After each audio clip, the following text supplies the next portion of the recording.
दोस्तों, जनूबी अफ्रीका के ओपनिंग बल्लेबाज हाशिम आमला पीएसएल में किस टीम का हिस्सा होंगे? पाकिस्तानियों के लिए बड़ी खुशखबरी आ गई। दोस्तों, जनूबी अफ्रीका के मायानाज बल्लेबाज हाशिम आमला पेशावर ज़ल्मी का स्क्वाड का हिस्सा बन गए हैं।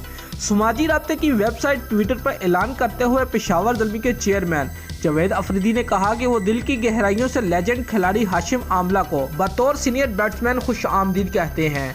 जावेद अफरीदी ने मजीद कहा कि PSL 5 में हाशिम आमला की बावकार मौजूदगी से न सिर्फ ज़ल्मी को मजबूत करेगी बल्कि उभरते हुए खिलाड़ियों की सलाहियत और खसूसियात को भी बढ़ाएगी। दोस्तों, सोशल मीडिया सार्फिन की बड़ी तादाद उनकी और पेशावर ज़ल्मी के चेयरमैन जावेद अफरीदी की मुलाकात की तस्वीरें शेयर करके खुशी का इजहार कर रहे हैं। याद रहे, PSL 5 आइंदा माह धूम मचाने को तैयार है। कामयाबियों के सफर के 5वें मरहले का आगाज आइंदा माह की 20 तारीख से शुरू होगा। इस सिलसिले में तमाम फ्रेंचाइज अपने अपने खिलाड़ियों के इंतखाब में लगी हुई है।